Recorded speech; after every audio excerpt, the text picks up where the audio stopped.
Hi viewers, welcome to our channel. ప్రస్తుతం మనతో పాటు టీడీపీ స్పోక్ పర్సన్ సూర్యదేవ్ లత గారు ఉన్నారు. వారితో ఒకసారి మాట్లాడదాం. మేడం నమస్కారం. మేడం నమస్తే. మేడం ఫోన్ ట్యాపింగ్ వ్యవహారం పైన మరోమారు కేటీఆర్ గారు స్పందించడం జరిగింది. సో నార్కో అనాలిసిస్ కు నేను రెడీ, మీరు రెడీనా అని చెప్పేసి రేవంత్ రెడ్డి గారికి అండ్ కిషన్ రెడ్డి గారికి వీళ్ళిద్దరికి కూడా సవాల్ విసిరారు. అంటే నేను ఫోన్ ట్యాపింగ్ వ్యవహారంలో నేను ఎటువంటి తప్పు చేయలేదు, అనవసరంగా రేవంత్ రెడ్డి గారు తన మంత్రులందరి ఫోన్లు ట్యాప్ చేశారంటున్నారు, నేనైతే రెడీ, మరి నార్కో అనాలిసిస్ కి మరి మీరు రెడీనా అని అంటున్నారు. మీ ఒపీనియన్ ఏంటి మేడం దీనిపైన? అంటే నార్కో అనాలిసిస్ ఇప్పుడు చేయాల్సిన అవసరం లేదు, ఇంకా కొన్ని డీటెయిల్స్ రావాల్సింది ఉంది. సో ఇప్పుడు కొంతమంది నాయకులను అరెస్ట్ చేశారు, వాళ్ళ దగ్గర నుంచి డీటెయిల్స్ రావాల్సి ఉంది. ఇది ఎవరి ప్రోద్బలంతో జరిగింది అనే ఒక డీటెయిల్స్ వచ్చిన తర్వాత ఖచ్చితంగా అవసరమైతే ఈయన ఇప్పుడు నేను నిర్దోషిగా బయట వస్తాను అని అంటున్నాడు కాబట్టి అప్పుడు అవసరమైతే అప్పుడు చేస్తారేమో, కానీ చేసుకునే అవకాశం వాళ్ళ ఇదిలో బట్టి ఉంటుంది. కానీ ఖచ్చితంగా అయితే ఇప్పుడైతే అవసరం లేదని అనుకుంటారు. ఎందుకంటే అరెస్ట్ అయి ఉన్నారు, డిపార్ట్మెంట్లో ఉన్న ప్రముఖ వ్యక్తులందరూ కూడా అరెస్ట్ అయి ఉన్నారు కాబట్టి ఇంకా ఇన్వెస్టిగేషన్ పీరియడ్లోనే ఉంది కాబట్టి ఇంకా అదే జరుగుతోంది కాబట్టి ఖచ్చితంగా కొంచెం టైం అనేది పడుతుంది.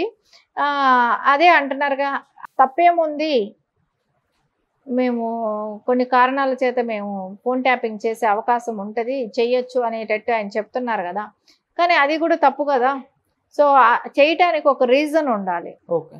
సో ఒకవేళ మీరు అంటున్నారు ఉద్యమం టైంలో మా ఫోన్లు ట్యాప్ అయ్యింది అనేది, ఉద్యమం టైంలో అని అంటే ఎప్పుడెప్పుడు అంటే ప్రజలకి ఆ రోజుల్లో మీరు కల్పించిన ఇదే. ఎందుకంటే హైదరాబాద్ సిటీ అంతా కూడా నెట్లు కట్టుకొని, నెట్లు అంటే షాపుల మీద రాళ్ళు వేయటం, తగలబెట్టడం, ఇట్లాంటివన్నీ చేశారు కదా. స్కూల్స్ పైన వెళ్ళటం, ఇలాంటివన్నీ జరిగినప్పుడు ఆ రోజు ప్రజలు భయభ్రాంతులకు గురవ్వకూడదని చెప్పి జరిగిన ఇన్సిడెంట్. సో అంతేగాని పబ్లిక్ అంటే నార్మల్ యూనివర్సిటీలోనే వాళ్ళకి వీళ్ళకి పెట్టలేదు, మీరు చేయిస్తున్నారు కాబట్టి. సో ఆ రోజు అవసరం ఉండింది, మీరు అంటే మీ అవసరాల కోసం మీ స్వార్థం కోసం చేస్తున్నారు అనేది ఈ రోజు అందరికీ తెలుసు. కానీ ఆ రోజు తెలియకపోబట్టి, అంటే తెలంగాణ ప్రజలు కొంతమంది మిమ్మల్ని నమ్మారు కాబట్టి ఆ రోజుల్లో. సో ఖచ్చితంగా వీళ్ళు ఏం చేస్తారో, రేపు ప్రజలకు ఏదైనా విఘాతం కలుగుతుందేమో, అంటే ప్రశాంతమైన లైఫ్లో ఉన్న హైదరాబాద్ సిటీకి ఒక బ్రాండ్ ఇమేజ్ ఉంది కాబట్టి ఏదైనా డిస్టర్బెన్స్ జరుగుతుందేమో అనేది ఆ రోజు ముఖ్యమంత్రిగా ఉన్న వాళ్ళు చేసి ఉండొచ్చు. కానీ మీరు అది వేరే సిచ్యువేషన్. సో అలాంటివి ఏమైనా జరిగినప్పుడు మీరు చేస్తే తప్పు లేదు. సో కానీ హీరోయిన్స్ మీద, సో మంత్రుల మీద, ఎమ్మెల్యే క్యాండిడేట్ల మీద, వ్యాపారస్తుల మీద, కాంట్రాక్టర్ల మీద, ఇది తప్పు కదా. సో మీరు అంటున్నారు ఇప్పుడు వరకు ఎక్కడైనా గోకుల్ చాట్ లాంటి ఇన్సిడెంట్ జరిగిందంటే ఖచ్చితంగా జరగలేదు. కానీ అది మీది కాదు, సెంట్రల్ గవర్నమెంట్ ఇది. సో అప్పట్లో బీజేపీ వచ్చిన దగ్గర నుంచి చూస్తే ఏ స్టేట్లో కూడా జరగలేదు. దాని మూలాలు ఎక్కడ నుంచి ఉన్నా హైదరాబాద్ నుంచి ఉండేది. కానీ దానంతా కట్టడి చేసింది అంటే బీజేపీ. ఎక్కడ సరిహద్దుల్లో కానివ్వండి, ఎక్కడ కానివ్వండి, అలాంటి టెర్రరిస్టులు రానివ్వకుండా కట్టడి చేయగలిగింది అంటే బీజేపీ అని చెప్పచ్చు. ఎందుకంటే బీజేపీ గవర్నమెంట్ వచ్చిన గత 10 ఏళ్ళుగా మనం చూస్తే కూడా ఎక్కడా కూడా ఇలాంటి ఏ స్టేట్లో కూడా ఇలాంటి టెర్రరిస్టుల ప్రాబ్లం అనేది రాకుండా కొంచెం సెక్యూర్గా ఉన్నామనంటే ఆ ఘనత అయితే వాళ్ళకే దొరుకుతుంది ఖచ్చితంగా కూడా. అది వీళ్ళదేముంది, టెర్రరిస్టులని వీళ్ళకి ఏమైనా సంబంధం ఉందా? వీళ్ళు ఒక స్టేట్కి సంబంధించిన వాళ్ళు, అది నేషనల్ ఇది. సో అందుకని ఖచ్చితంగా వీళ్ళదేమీ లేదు దాని మూలాన. ఏదైనా ఉంది అని అంటేనే ఖచ్చితంగా అది ఆ రోజు బీజేపీ తీసుకున్న స్ట్రాంగ్ నిర్ణయాలు కాబట్టి అది జరిగింది. కానీ ఎందుకు ఇప్పుడు తొందరపడుతున్నాడో అర్థం కావట్లేదు. ఇప్పుడు టెస్టులకి సవాల్ చేయటం ఎలక్షన్ బిఫోరు అంటే ఏదో అంటే ఖచ్చితంగా ఆయనకి తెలుసు ఇప్పుడు అది జరిగే ప్రాసెస్ కాదు, ఈ టైం కాదు. ఇప్పుడు ఆయన్ని అరెస్ట్ చేయాలి, ఒకవేళ ఆయన ఇన్వాల్వ్మెంట్ ఉంటే అరెస్ట్ చేయాలి, దాని తర్వాత వచ్చే టాపిక్స్ ఇవన్నీ.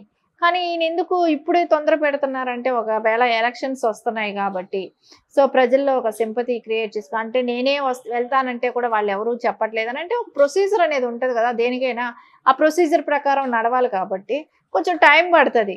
సో ఒకవేళ ఈయన కూడా దానిలో ముద్దాయిగా ఉన్నాడు అన్నప్పుడు, ఈయన అరెస్ట్ చేసినప్పుడు ఆ ప్రొసీజర్ అప్పుడు స్టార్ట్ అవుతుంది. కానీ ఇప్పుడు అవసరం లేని విషయం అది. సో ఎలక్షన్ బిజీ కాబట్టి అది ఏదో ఒకటి స్ట్రాటజీ అంతే. కానీ మేడం అంటే ఇన్ని ఆరోపణలు వస్తున్నా కూడా కేటీఆర్ గారు మరి అంత కాన్ఫిడెన్స్గా కడిగిన ముత్యంలోనే నేను బయటకు వస్తాను అని చెప్పడం చూస్తున్నాం. అంటే మరి తను తప్పు చేయలేదా, లేకుంటే ఆరోపణలే కేవలం రావడమే జరిగిందంటారు? అంటే ప్రతిపక్ష మన రూలింగ్ పార్టీలో ఉన్న వాళ్ళు విమర్శలు చేస్తున్నారు అనుకోవచ్చు.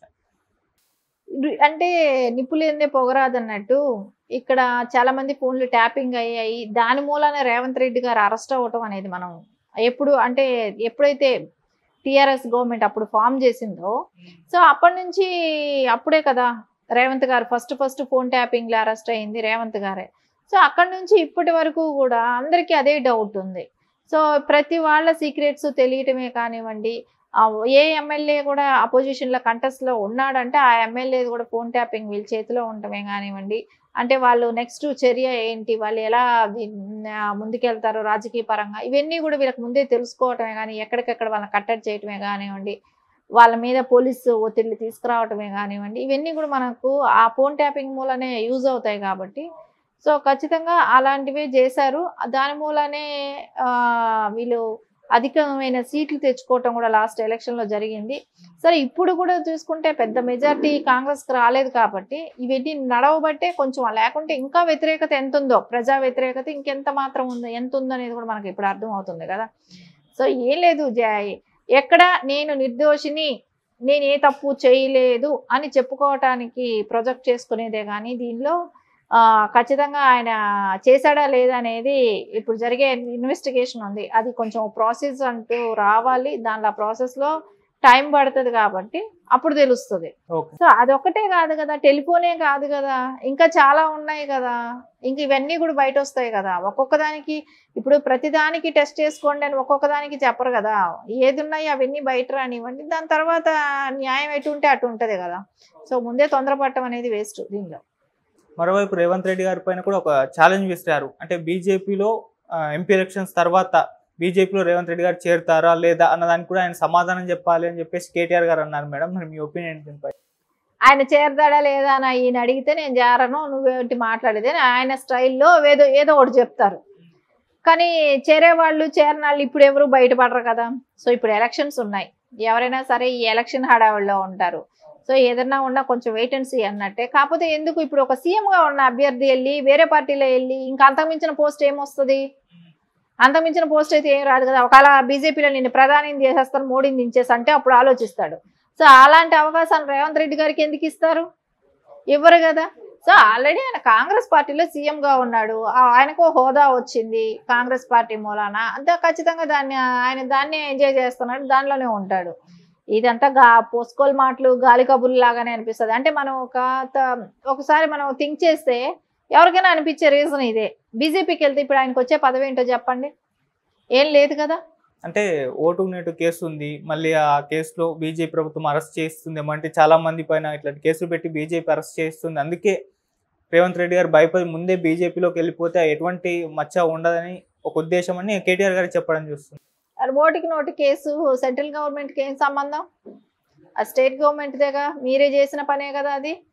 సో అలాంటప్పుడు వాళ్ళ చేతిలో ఇప్పుడు ప్రభుత్వం ఉన్నప్పుడు వాళ్ళు ఎందుకు భయపడి బీజేపీకి వెళ్తారు? వెళ్ళరు కదా. సో ఆయన ఎక్కడా కూడా మోదీ గారిని అంత పెద్దగా అగైనిస్ట్గా మాట్లాడటం లేదు కదా. మీరు పెద్దన్న పాత్ర పోషించి తెలంగాణకి రావాల్సిన నిధుల్ని అడ్డుకోకుండా చేయండి, ఇవ్వాల్సిన నిధులు ఇవ్వండి అనే రిక్వెస్టబుల్గా మాట్లాడుతున్నాడు. సో అలాంటప్పుడు ఎక్కడా కూడా దీనిలో ఆయనకి బీజేపీకి వెళ్తే ఏదో వచ్చేసేది లేదు, దాని మూలాన ఆయన నష్టపోయేది లేదు. సో వాళ్ళు ఏదో బెదిరించేది కూడా అంతకుమించి లేదు, ఎందుకంటే అది స్టేట్ గవర్నమెంట్ కేసు కాబట్టి. సో ఇవన్నిటికీ అంటే ఎవరైనా నమ్ముతారేమో మనం చెప్పే ఈ మాటలు అనేది పొలిటికల్గా ఇప్పుడున్న సీజన్కి అలాంటి మాటలు చెల్లుతాయి కాబట్టి అది చెప్తున్నారు. కాకపోతే ఇది కొంచెం అర్థం చేసుకుంటే దీనిలో అంతా పొలిటికల్ స్ట్రాటజీ కనపడుతుంది కాబట్టి ఎవరు పెద్ద అంటే దీని మీద అవగాహన ఉన్న వాళ్ళు దీన్ని ఎవరు కూడా పెద్ద సీరియస్గా తీసుకోవాల్సిన అవసరం కూడా కాదు. Okay madam, thank you so much. Thank you.